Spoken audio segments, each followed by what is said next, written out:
Po instalaci programovacího prostředí pro PLC FATE, které se nazývá WinProLAD, a USB driveru, pokud se používá připojení přes USB port, pokud na počítači není standardní sériový port, se spustí program WinProLAD a můžeme začít s připojováním k PLC. V menu zvolíme Připojit, vybereme připojení RS-232,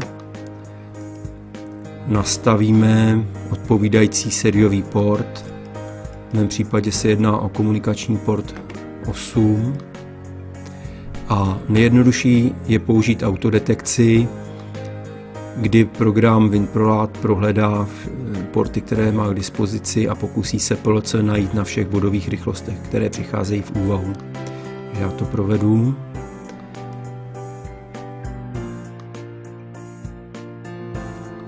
WinProLAD našel připojené PLC na portu 8.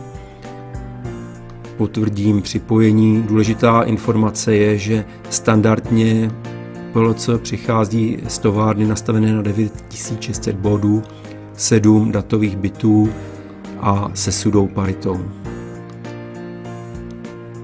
Nyní probíhá komunikace s PLC, kdy se vyčítají data a program a celé připojení je zakončeno zprávou, která je poměrně důležitá, obsahuje poměrně důležité informace, především verzi firmwareu a název typu PLC, ke kterému jsme připojeni. Většinou, pokud je potřeba komunikovat se servisem PLC, to je to základní informace, která se posílá v mailu. Po připojení je možno začít psát program. Úplně nejjednodušší bude sepnutí výstupu Y0. Zvolíme výstup, napíšeme Y0 a máme napsaný nejjednodušší program. Nyní stačí program spustit, z menu PLC spustit, anebo pomocí klávesové zkratky F9 se program spustí. Je třeba ještě potvrdit. A na PLC bychom nyní viděli, že výstup Y0 se sepnul. Pokud bychom chtěli přidat další program rozšířit, není to možné dělat při běžícím PLC, protože by mohlo dojít k poškození třeba stroje, pokud by PLC bylo připojené k nějakému složitému stroji. Proto při pokusu o zápis programu se objeví upozornění, že PLC je potřeba zastavit. Pro zrychlení programování, pokud PLC není připojeno k žádnému stroji a nehrozí tedy žádné škody, je možno editovat program při běžícím PLC. Zde vyběhne velmi důrazné upozornění a nyní je možno program editovat i při běžícím PLC. Napíšeme výstup Y1 a uděláme pulzování výstupem Y1 po 1 vteřině. V nápovědě ke speciálním registrům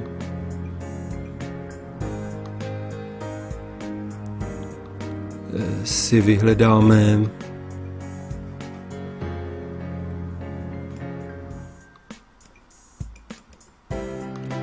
vhodný časováč. Tady je vidět M1922, je bitová proměna, někdy se používá význam označení marker,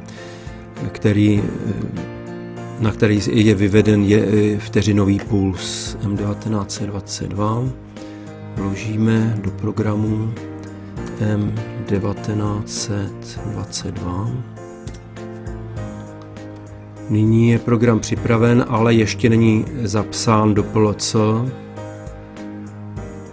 Takže Takže ho zapíšeme, uložit editovaný blok do PLC.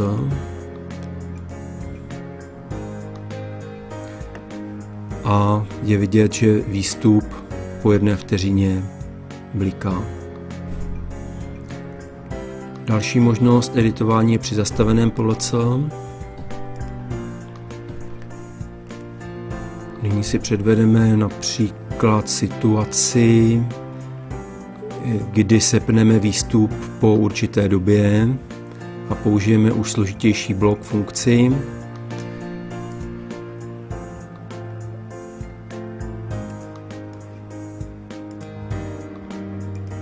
Použijeme timer.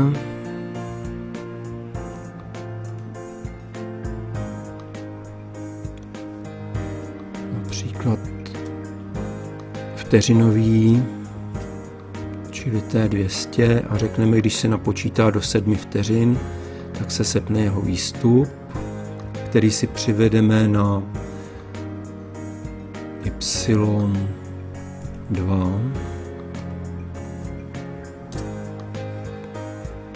A ještě dokončíme program tak. Nyní PLC spustíme.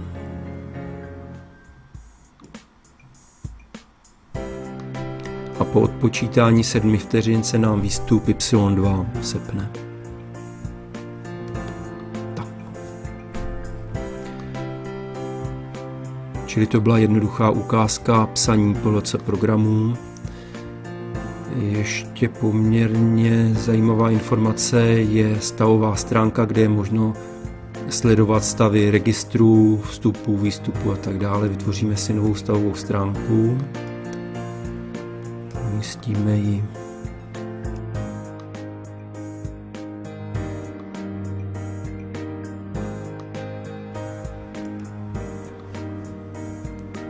Můžeme sledovat stav například Y1.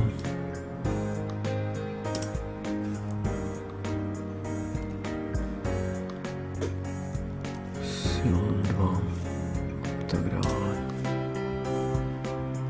Čili toto je nejjednodušší ukázka programu pro začátečníky.